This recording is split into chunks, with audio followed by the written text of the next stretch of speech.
वीर शहीदों के साथ गांव कुनबों से, छोटे गांव या टाउन फलिए मंजिलों से जो सिपाही सरहद पर जाकर शहीद होते हैं, ये हम वर्तमान में भी देख रहे हैं और कई दशकों से देखते आ रहे हैं। लेकिन गुमनाम अनाम शहीदों में अभी हमने भी देखा और हमारे आदरणीय मोदी जी ने भी हमारी प्रदेश की राजधानी में बिरसा मुंडा जी को लेके एक बहुत बड़ी स्पीच और उनके इतिहास के बारे में जानकारी दी। ऐसे ही हमारे मध्य प्रदेश के एक लोक नायक जननायक हैं टंटिया मामा।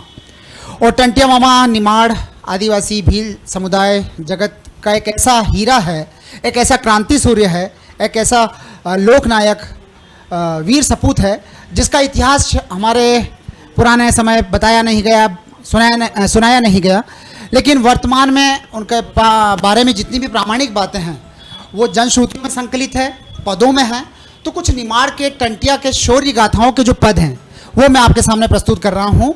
टंटिया मामा की लोक मान्यता में निमाड़ में और समूचे इंदौर संभाग के अंदर कैसी बातें चलती हैं उनके शौर्य गाथा की, और चूंकि डायलेक्ट में है तो ध्यान दीजिएगा। हे सुन लो बात पुरानी,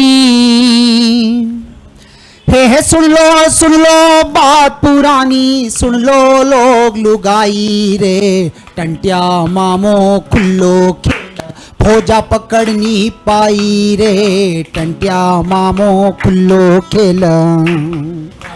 और टंटिया एक अकेला ऐसा था, बोलते ना कि भाई हम चंद्रशेखर आजाद, राम प्रसाद बिस्मिल, बटुकेश्वर दत्त, भगत सिंह, इन क्रांतिकारियों को तो जानते ही हैं।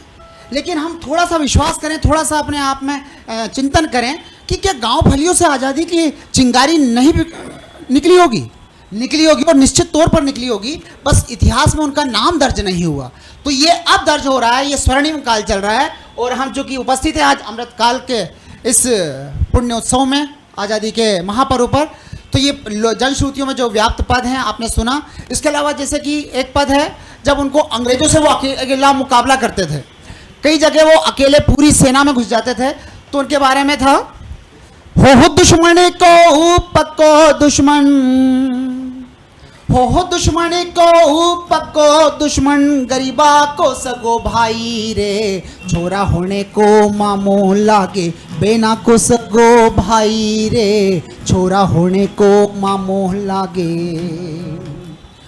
टंटिया के बारे में उस समय एक भ्रम हो गया था खंडवा, पश्चिम निमाड़ और पूर्वी निमाड़, खरगोन, बड़वानी तरफ, कि टंटिया मामा एक नहीं है, चार है। ऐसी भ्रम भ्रांतियां होने लगी। और क्यों होने लगी? क्योंकि टंटिया मामा इतना चपल, इतना चालाक व्यक्ति था। चालाक इन द सेंस कि वो गरीबों का मसीहा था।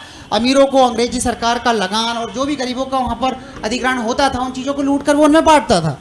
तो वो इस तरीके से एक साथ चार जगह घटना घटित होती थी कि सारे अंग्रेजी सिपाही बोलते थे कि वो टंटिया ने करा, जो कि संभव नहीं होता था। तो एक भ्रम फैला था कि टंटिया एक नहीं है, टंटिया चार है, उसके प्रतिरूप हैं।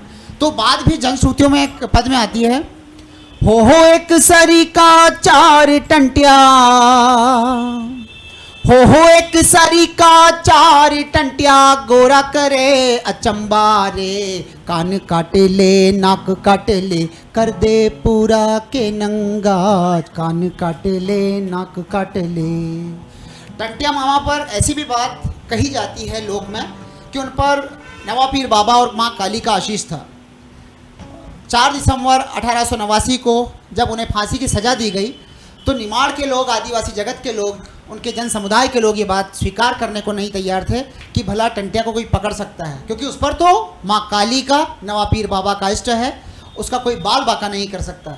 तो जब फांसी लगी तो उस समय लोगों की भावनाएं क्या थी, वो इस पद में, हो सुनवा माँ सो भी आयो,